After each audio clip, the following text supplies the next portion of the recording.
I remember you Uh, describing it's like you were out in the country and there wasn't a lot going on out there. And you yeah. figured bodybuilding was your way in. And, totally is. I mean, who doesn't notice stuff like that? When you come in all ripped like that, people are like, especially in action movies and stuff like that, it was just a really great plan. But then where did the documentary Facing Goliath, where did that fall in right there?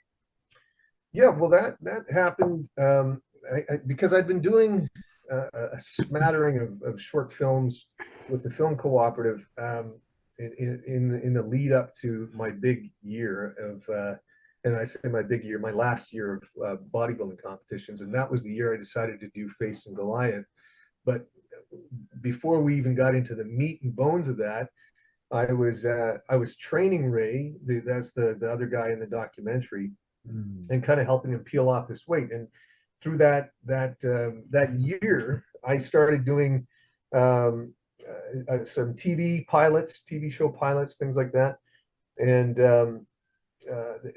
my I guess my skill as an actor was kind of starting to develop more. One of the roles that I did was as a kind of a suburban accountant, kind of very low key guy who was being pushed around by a group of gypsies that had moved into his front yard, and his family was all on board with him, but he wanted to get. It was a bit of a comedy spoof about him wanting to get rid of these people and his family bringing all these people in, and so this guy was kind of, in a sense, that they cast me as sort of against type because this guy was a bispectacled kind of meek character who was feeling overwhelmed by his wife and kids and their desire to kind of bring some kind of homeless crowd in around the house. And they did a scene where I'm my character is supposed to be kind of disturbed about about the goings on in the house. He gets in the shower, and there's all kinds. There's another one of these homeless people or gypsies that is in the shower, unbeknownst to him. Kind of. So when I get in the shower, this thing happens. But thing was, is they had me kind of take off my shirt, get in the shower, and kind of lose it for a moment, and this guy leaves. They had to edit around it because I was so lean for that because I'd been dieting down that they said as soon as you took off your shirt, the suspension of disbelief about you being a kind of meek and mild accountant kind of disappeared because Mm. the definition and everything kind of blew it. So they thought it might be kind of funny, but yeah. So I was trying to play in these two worlds where you want to kind of fit the character, and because I was dieted down, I could wear a shirt and kind of hide all that. Yeah. But then you do something like that, and they realize, oh my gosh, you're like I was like maybe a month away from getting on stage and winning a national competition. So Wow. that kind of threw things a little bit. But that was what was going on in the lead up to Facing Goliath, because when I was doing Facing Goliath, of course, it was all documentary focused. And it was this friend of mine who was a convenience store owner. I was sort of struggling in my marital life at the time because back then I was married to somebody else. So um, things were a little bit up and down. And so I kind of propelled myself into making this documentary about helping a guy who had never touched weights before and who was losing his eyesight. And I thought, well, I can't get my life together on the personal level because I just don't seem to be very good at this and all of this kind of thing. So I thought, well, maybe if I really do apply the skills that I have to try and help somebody in the biggest way that I can, maybe that'll bleed over and kind of help me. So psychologically, there was kind of some compensation going on there in that sense because I didn't feel like I was doing the best job on the marital front. But and whether or not that had an impact, I don't know exactly because it didn't pan out anyway. But the in terms of the documentary, that drive kind of helped to facilitate Ray's transformation, and he wound up not just losing 80 pounds, but getting on stage with me in a different category. And he was invited to the national stage as well and got a big standing ovation. And so, yeah, it became the beginnings of my producing side of things because not only was I in it, but I was sort of pulling the funding together and trying to produce that show. And that got picked up by a number of networks, Mm. and it went around I guess about 160 countries where it wound up Wow. airing on television. before I went to pasture on YouTube, where people can watch for free now. Because people want to know. They want to Oh, know how to yeah. do that. I mean, people just cannot do it. It's even in this day and age, you think after like all these diets and started in the 50s and stuff like that, some 80 years later, they'd have had it figured out. But no, it's all hard work and willpower, isn't it? It is. Discipline. Yeah, that's it. And consistency. That's really the thing. I mean, it more than anything, it's the consistency, because you can even remove a lot of the complexity, and there's all kinds of stylizations of diet and training, but if you just stick to the basics but do it consistently, that's where the transformation happens. Wow. Well, that's why you're such a good producer. You're really knowledgeable about. Yeah. You're like an expert. Yeah. What about if you had an unlimited budget? Would you work in bodybuilding or a movie? Let's say you had an unlimited budget for a movie or a TV show. What would it be about? Where would you want filming location be, and who would you want to star in it? Well, I won't lie. I'll say I'd want to star in it. Of course, yeah, you. But what to guest star with you, or yeah, co-stars, I should say. But yeah, no, that's an interesting question, because I'm careful in my answer, only because I don't want to throw shade on anything in my past. When it comes to bodybuilding, I'm very proud of it, and I'm very proud of the people that I've shared the stage with, and just incredible people. I think the thing is, though, is that I was never getting involved in bodybuilding from the beginning because of the idea of wanting to just be a muscular guy. My motive was, and this happened for me when I was probably 2. My dad took me to see Superman with Christopher Reeves in it when it first came out. Yeah. It was probably, close to 1979, 1978 when that came out. And when I saw that, I was, of course, at that age, I thought it was semi-real. And my dad said my jaw was gaping, and he was worried that he'd taken me to the wrong movie because maybe it was too much for a kid my age. But Yeah. I think what I was absorbing was the idea of that all of the strength that was represented maybe in that character or in my dad, because there was a lot of kind of connecting going on there. What's valuable about it is what it represents in terms of integrity or character, or the goodness of the character, their willingness to use what they've got to do something significant that makes a difference for people. And that's what really speaks to people about whether it's Superman or their dad or a good parent in general, is that they may have some impressive physical qualities, but that's just what you see on the outside. It's watching those qualities in action when they're doing something, however powerful they are or aren't, the kindness they extend or the heroism they show. So that was really what got me into bodybuilding, because I wanted to build a character that then could carry into a story or some kind of lesson that showed something of that nature or that quality, because that's where I was, where that impression fell for me, was that combination. So the answer, although it's a bit drawn out, is that I would probably not move back in toward the bodybuilding element, because what I have always wanted to do is create the story where the physique or the physical appearance of strength is just part of what embodies a good story and a good character. And so if I could do what I really want to do, would probably be, there's a mini series that I've kind of semi-developed for a number of auction deals that have been trying for years to kind of pick it up. And it's kind of a gladiator on Mars kind of concept, that is about a character who's trying to discover, his connection to purpose, and he unexpectedly winds up in an underground culture on Mars where there's all kinds of crazy stuff going on. But that would kind of embody and combine all of the things and the reasons for why I got involved in this. It has to do with a story about purpose and how we connect to each other as humans, but also it requires physical strength and prowess, because he's got to survive in that environment. And it has to do with the wonderment of creativity, because when you're trying to come up with, cultures and stories and ideas that are kind of off planet, of course, you got to really probe and dig into a lot of areas that would maybe make that make sense somehow, right? So that's my dream anyway, as it were. Well, you built yourself into this sort of superhero.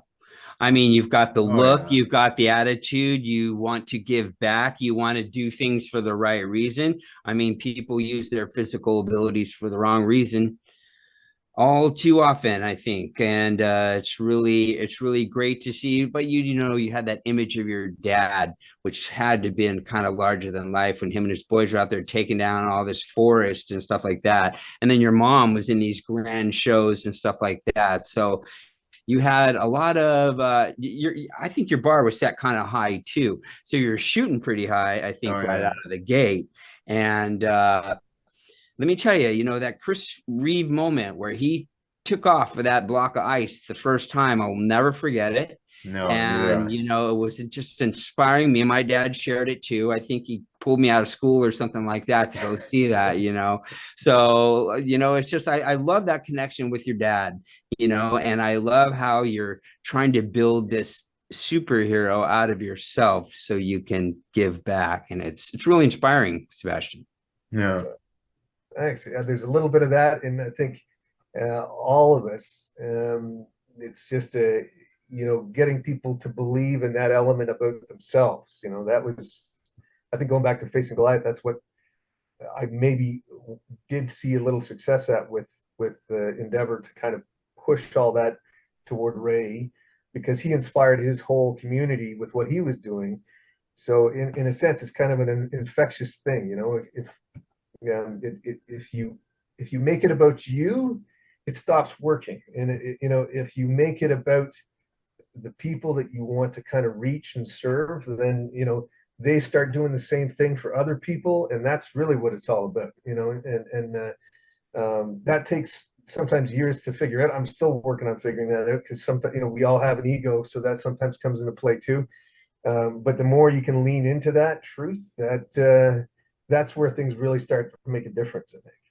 Well, that's a great thing about you too. You're fairly modest. I mean, you tell me about, I mean, I had a broken marriage, but I think I learned things and stuff, but I could have done better. And you talk about how you get in this mindset where you're never going to get back there physically, but then something inspires you like your dad or that, somebody else. And so it's good to see also that you're sharing the things that where you have doubts or where you just had too much pizza and beer, and then, Exactly. so you can look at your friend and say, don't feel bad, dude. I've been there. Okay. It's not the end of the world. Get up, and it's going to be okay. And I'm sure you have a lot of like young people looking up to you and stuff. And I don't want to get into any negative subject matter too much, but there's so many shortcuts that kids can fall into today. And I don't want to use any terminology that gives anybody any ideas, but if you say, if you see this really young guy going, I want to have arms like that, Sebastian, and I want them right now, and I'm doing this to do it, is there anything you can tell people to keep them safe, motivated, to where they're still getting results that make them happy? Yeah. Well, I mean, there's lots of ways to kind of approach that. I usually try and get as honest as I can with people who are seriously asking those questions, maybe for themselves and in the gym. And you can say whatever you want. I'm trying to watch what I say because, not because of our viewers, but out of respect for you as well, too. Sure. But anything edgy you think would be helpful, feel free to speak freely here. You can say whatever you want.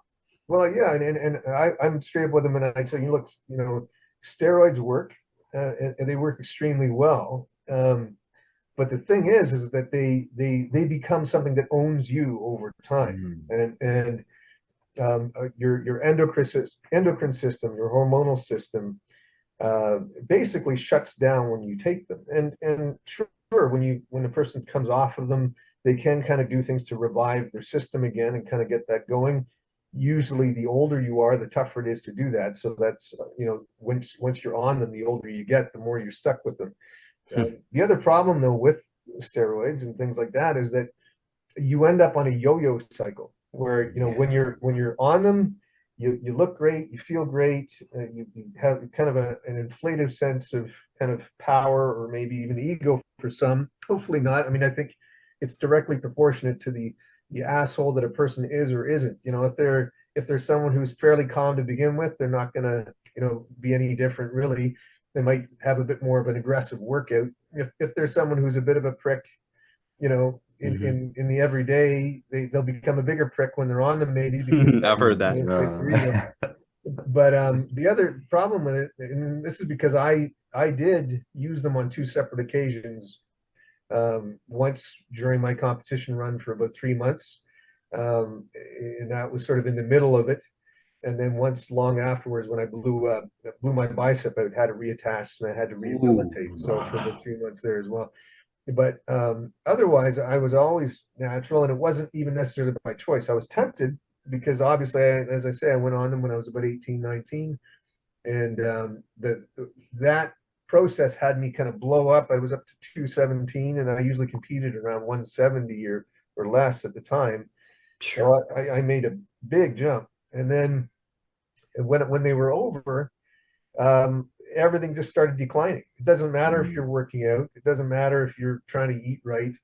You're going to lose a lot of what you've kind of put on artificially.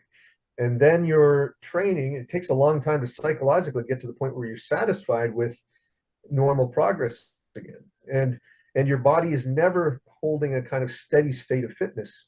What happens is you're big when you're on stuff, and you start to flatten out, and you get kind of lazy when you're not because you're unmotivated. And so psychologically, you're not connected anymore to what it is you're doing. It's kind of connected to the highs and lows of these cycles that people are on, which is why I stayed away from it after I kind of gave it the one shot and realized that if I could get my motivation back, and I took a summer and just kind of went away with my family, came back, and I got myself in shape for the Canadian Nationals, and I came in second there naturally. I was much smaller than I had been before. I actually went down 150 pounds or something like that, and then I got on stage around 165, but shredded, and I looked better than when I was on the drugs. So if you want a life where you're proud of the physique that you have, and you can maintain it, the best thing to do is to kind of stick with a fairly natural route. And I say fairly natural because there are always supplements that come along that might give you some advantages that are maybe a little less hard on your endocrine system. But you know, until they come out with something better, I've always kind of said that the objective shouldn't be to become like these mass monsters anyway anymore, because they're not marketable. So what are you really after when it comes to getting in shape? You want to look like someone that, you know, is maybe going to be put in a movie and be admired for looking strong, but also doing cool things. Because if you're 300 pounds of muscle, you don't have the mobility to do anything much, you know, other than, you know, lift some weights, but you're not going to look agile and able to move. So having a physique that looks like it can command some action probably isn't going to put you in that camp anyway. So, and if you want to have that and maintain it, it's much better to stick to a natural route. Yeah. Well, like you said, you noticed Dwayne Johnson was in the best shape. I would never know. The guy's just been so big for so long. I would never notice anything like that. But then, you know, I'll notice, like, I'm not saying he did it, but like Brad Pitt got really big for Troy and then shrank back down into a normal. Even Eminem, I saw him do a live performance, do a shirt tear off. I'm like, he didn't get that big in 8 weeks. Come on. You know, I don't know what he's doing, but then he shrank right down, you know. So it's more of that than exercise that's getting those guys big, right? Yeah, well, I mean, and I can't speak to the individual situations, of course, because there are some amazing things that can be done in short periods of time, reasonably short periods of time.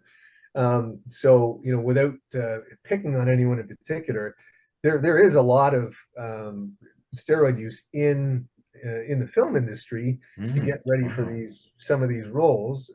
It's probably more moderate in a sense, and much more monitored and carefully adjusted, because you're probably maybe in some cases dealing more with like testosterone replacement dosages that kind of help speed up recovery. And you know, you don't want these guys getting too bloated and huge in many cases, that you just want them looking a bit more toned. So the what's being used is probably easier on their system than somebody who's like a Mr. Olympia, let's say, and Mm. taking a lot of this stuff. But when I mean, realistically, when someone's going from a one film role where they're just looking like the average Joe, or maybe even they're the victim of starvation in one film, so they've really kind of dropped weight, and then in the next role they've got to pack on 50 pounds and look not just 50 pounds heavier but jacked at the same time.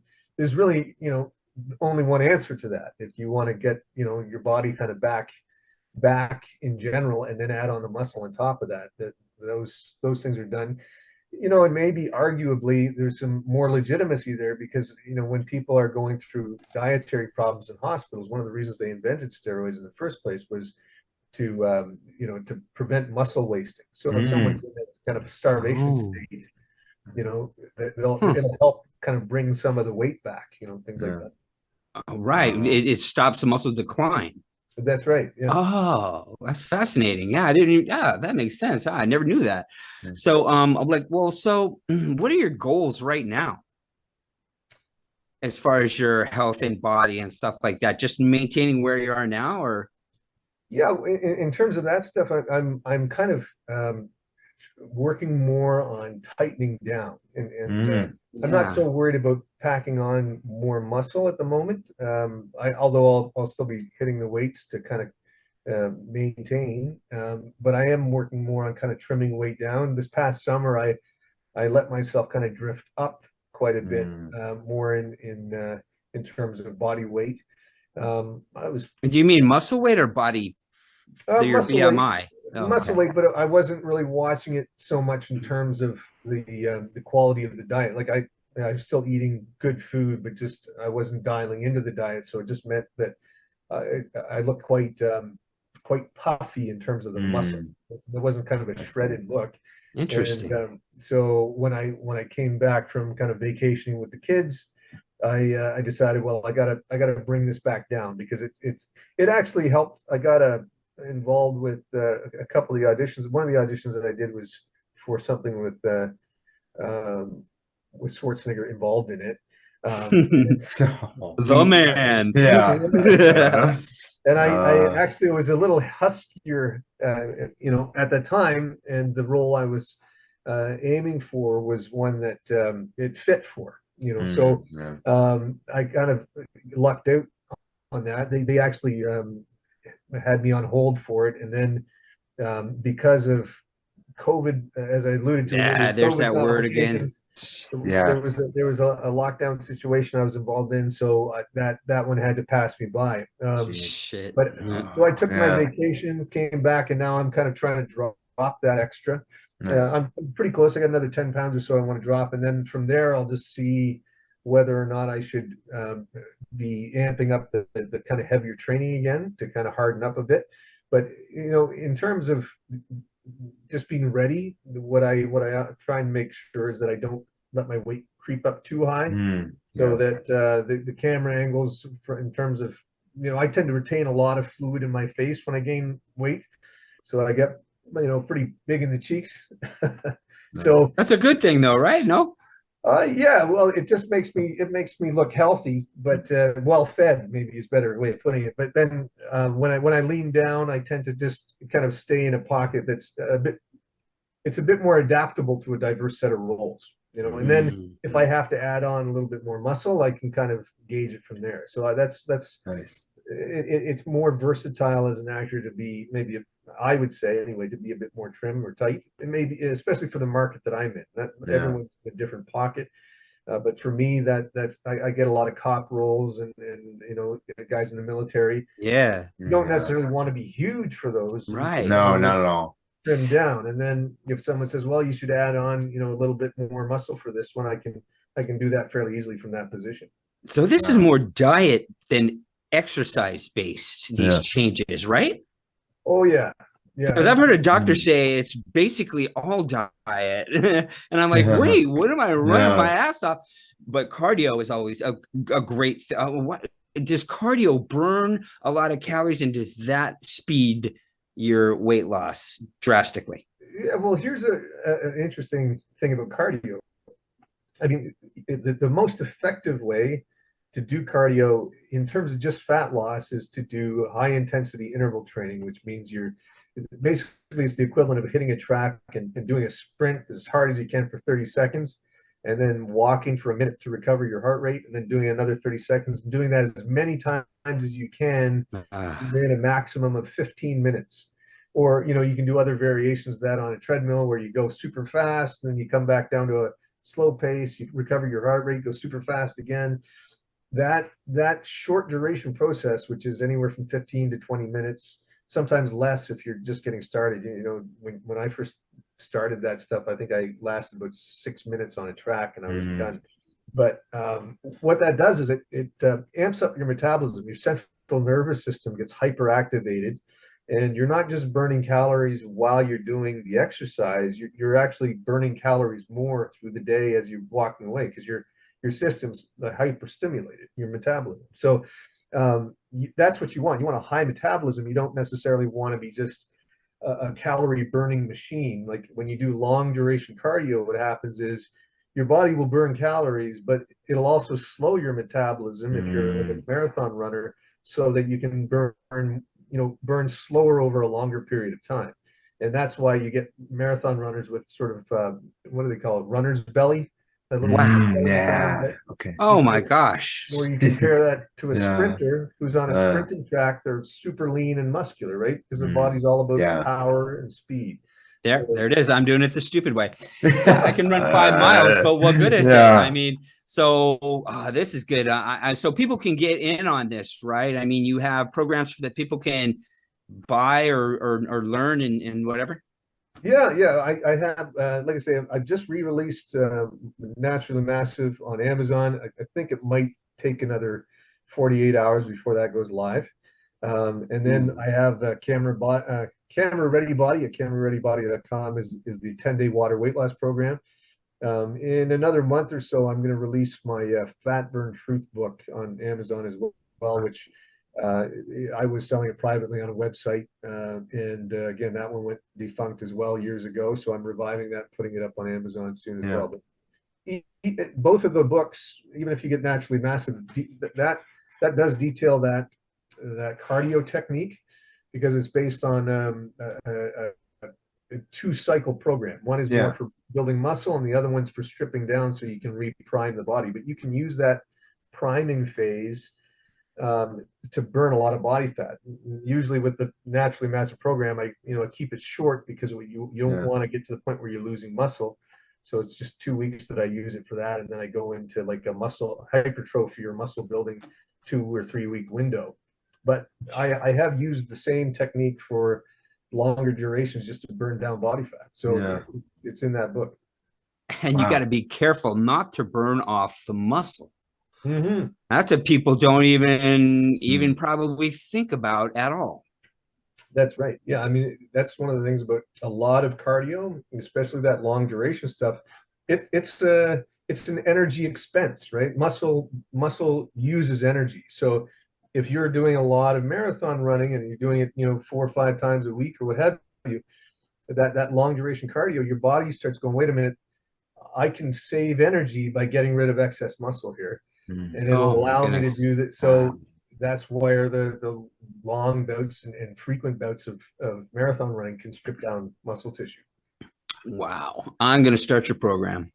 I'm going to get into all this because, I'm like mid-50s now. And again, I hear what you just said about your dad, and he was 20 years beyond me. And you're just truly inspirational. And I know our viewers are going to love what you have to say. And they're going to want in on this stuff. As soon as they see your pictures, they're all going to want in on that. Oh my God. I'm like, look at this guy. Jesus. But thanks for all of that. And gosh, Mark, do you have any more questions for Sebastian? No, we'll make sure to post all your links. Send them to us. We'll post them. So how do you want to cap this? I just had a great time. And I think a lot of people who watch this, they want to get into movies, get into acting and stuff like that. So what do you have to say to these people? Oh, that one, I would say, grab the bull by the horns and start making stuff. I think that's the big thing. And if, whatever not everyone's going to say that, maybe not everyone's a writer, not everyone's an actor, not everyone's a director, but that's, you just find enough of the people around you that have kind of a desire or an interest. And, if you're in a small town, you don't have to do anything fancy. You can start telling stories that way. But that's the key through the entire course of the business anyway. So you may as well start early, which is that, people think that it's about getting to LA or New York or Toronto or wherever. Vancouver, yeah. Or Vancouver, and you get an agent, you start getting, agents can help, and you can get a momentum wave, and that's great. But the people who keep going in the business, and this isn't coming from me necessarily. I've heard this has been said to me many times by actors, far further up the chain than I. If you want to be in the movie business, then get into the business, learn to write, and start to film some things, and put projects together, learn to figure out how to, develop some crowdfunding or whatever it is, because that's what I've, now, even now, where I've gone a little further along than I was at the beginning. Yeah. I've got my pool of scripts that I've written. I've got people that I'm, always connecting with to try and move the ball forward and not just wait for the phone to ring, so that's the big thing. And again, don't wait. If you're 17, either create the energy around you or go where the energy is and get into it, but get going on the business. That's what you got to do. Is there any major differences between the scene in the US and the scene in Canada? Well, I mean, there are definitely, but it just depends on where you are. Like if you're in Los Angeles, and the studio scene there, that's very different, of course, from the independent film sectors in Toronto. But it's also very different if you're in Alberta and you're working there, or you're in New Brunswick and the independent film cooperatives there. They're all different cultures, and a lot of that has to do with the budget levels and things like that. But it also translates into just a kind of regional style of doing business. You go to Europe, and if you're filming in London or in other parts of Europe, there's a different style there as well. Sure. It tends to be a little bit more laid back there than in LA. There's a real kind of hierarchical structure there that. Not that Yeah, I've been there. Yeah. Yeah, but I mean, it's really like obvious in that sense. Whereas in Canada, or say in the UK, you still have a hierarchy and you got to respect that. But at the same time, there's also a little bit more of a laid back way of kind of handling that. And people aren't necessarily on their tippy toes as much always, because that kind of interplay of camaraderie, maybe, or whatever you want to call it, is a bit softer. Is Toronto still the top market, or has Vancouver overtaken it? I last I heard, Toronto is still top That's of the what I was market, thinking. Yeah. but I think television is the reason, because Oh, there's yeah. established shows here, so they've got new studios going up for that. But Vancouver still gets sometimes more in terms of feature stuff because it's so closely connected to LA over there. But that's why for a while it was back and forth. I think Toronto is kind of anchored more now because of all the studios that have come up around these shows. Yeah. Well, Yeah. both Toronto and Vancouver, I've noticed it. Well, especially in Ontario, like Hamilton or other cities, like the Hallmark Channel seems to be using it a lot for their movies and shows. Yeah, absolutely. Well, and once one of these big shows come in to do a big production, and they'll either take over or buy or even build sometimes entire production facilities. And when those shows move off, there's a kind of infrastructure in place that gets reused, and it really helps kind of maintain an ongoing kind of development of other projects. So Toronto benefited from that a lot, because there's been a lot of infrastructure put in place for a lot of the cutting edge stuff, even like the Mandalorian that uses the Frostbite engine, screens now. Yeah. I can't remember the name. But they've got that going on here in Toronto now too. So Wow. because they brought that in, it's another resource that Toronto gets known for. So, Unreal. So is that That's filmed awesome. in Toronto or no? I don't think the Mandalorian was, but the same. I was the only reason I know about it is that I was pitching a film with a director friend a few months ago, and we got invited down to a studio that had that whole setup Wow. there, and they wanted us to do a segment for the project we were proposing as a demo, and they were willing to kind of let us use a lot of that stuff at no cost. The for other reasons that didn't pan out, but I was really impressed with what Toronto is capable of now with that stuff, because that brings production costs way down, because they can create entire environments, have you standing in a room and you're looking over mountain ranges or whatever you want, and you just kind of dress the immediate foreground of the set a little bit, and you can be anywhere in the world and people would never know. It's great how technology's pushed forward. Now you don't have to do things large scale at Universal, Paramount, or anything like that. It's just like everything. And the cool streaming platforms, you Oh, should God, yeah. you should be able to get your content out there. Yeah. Just keep Yeah. going at it. You'll Yeah. find someone. Yeah. Oh yeah, absolutely. Well, that's what this is all. I mean, just getting to meet with you guys. Oh, this is great. I've started just the other day.